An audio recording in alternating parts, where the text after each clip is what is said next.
Ang lahat ay nagsasabi na ang kanilang pinaniniwalaan ay ang siyang tama. Ngunit hindi maaaring lahat sila ay tama dahil ang bawat isa ay nagsasabi na ang lahat ng iba ay mali. Tulad po ng lahat ng ibang relihiyon, sinasabi din po ng Islam na ito ang tamang relihiyon. Ito pong presentasyon na ito ay magbibigay ng mga patunay at basihan kung bakit sinasabi yan ng Islam. Una, ang pangalan ng relihiyon. Ang banal na pinanggalingan ng pangalan ng relihiyon at ang malawakang kahulugan ng pangalan na ito. Ang kauna-unahang dapat na malaman at maging malinaw sa lahat ay ang kahulugan ng salitang Islam. Ang Islam ay salitang Arabic na ang ibig sabihin ay ang pagsuko ng kalooban sa bukod tangi at nag-iisang Diyos, sa Arabic ay Allah. At ang sino man na nagsusuko ng kanyang kalooban kay Allah, ang tawag sa kanya sa Arabic ay Muslim. Ang pangalan ng relihiyong Islam ay hindi mula sa pangalan ng tao o sambayanan at hindi iyon pangalan na pinili ng mga tao matapos ang ilang panahon. Halimbawa, ang Christianity ay mula sa pangalang Jesus Christ. Ang Buddhism mula sa pangalang Buddha. Ang Confucianism mula sa pangalang Confucius. Ang iba ay mula sa pangalan ng lugar. Halimbawa ay Hinduism mula sa Hindustan. O mula sa pangalan ng tribo tulad ng Judaism mula sa tribo ni Judah. Ang Islam, ang pagsuko sa kalooban ng Diyos, ay ang relihiyon na ibinigay kay Adam, ang unang tao at unang propeta ng Diyos. Iyan din ang relihiyon ng lahat ng propetang isinugo ng Allah sa sanlibutan. Walang propeta ang nagtawag tungo sa pagsamba ng kahit ano o sino. Silang lahat ay nagtawag tungo sa pagsamba ng Allah lamang. Sa Biblia, malinaw na ang konsepto ng turo ni Jesus ay Islam, ang pagsamba lamang sa iisang Panginoon at Diyos.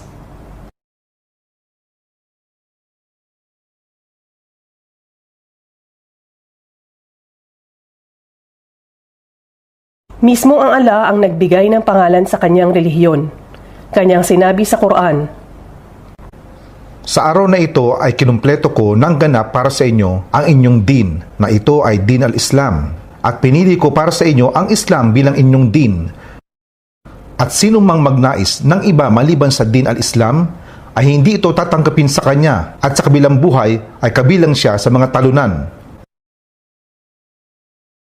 Pangalawa, ang tunay na kaisahan ng Diyos.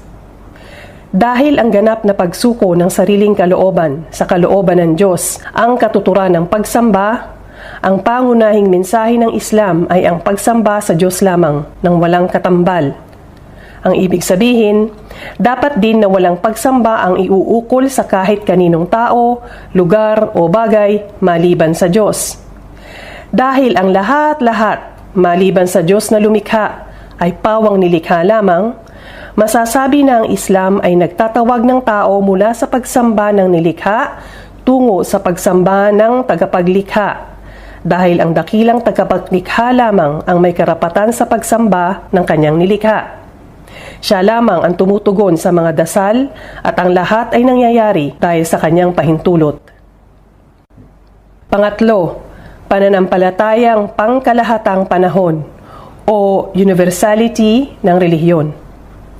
Dapat ang tunay na relihiyon ng Diyos ay iyong naintindihan at makakamit ng kahit sino sa buong mundo mula sa simula ng panahon magpawalang hanggan. Sa madaling salita, ang tunay na relihiyon ng Diyos ay hindi dapat nakatakda at para lamang sa isang grupo ng tao, lugar o panahon. Dapat din na ang relihiyon na iyon ay walang mga kondisyon na walang kinalaman sa relasyon ng tao sa Diyos. Halimbawa, sa ibang relihiyon, kailangan ng binyag o basbas, o kailangang paniwalaan ng isang nilikha ay tagapagligtas o tagapamagitan sa tao at Diyos para siya ay maituring na mananampalataya ng relihiyon na iyon. Dahil sa buod na prinsipyo at ang kahulugan ng Islam, ang pagsuko sa kalooban ng Diyos, ang Islam ay isang pangkalahatan at pangsandaigdigang relihiyon. Ang sino man, nasaan man siya, at sa alinmang panahon siya ay naroroon, ay maaaring maging Muslim, sa pamamagitan lamang ng pagtakwil sa pagsamba ng nilalang at pagtungo sa pagsamba sa Diyos ng walang katambal, ang tao ay nagiging Muslim.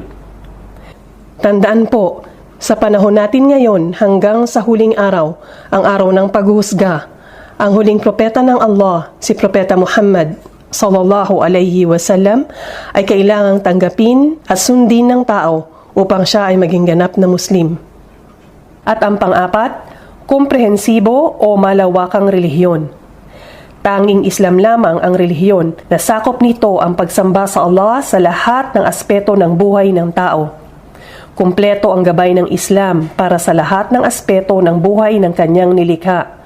Mula sa espiritual, pisikal, psychological, social, hanggang sa pinansyal, economics, at maging political na aspeto.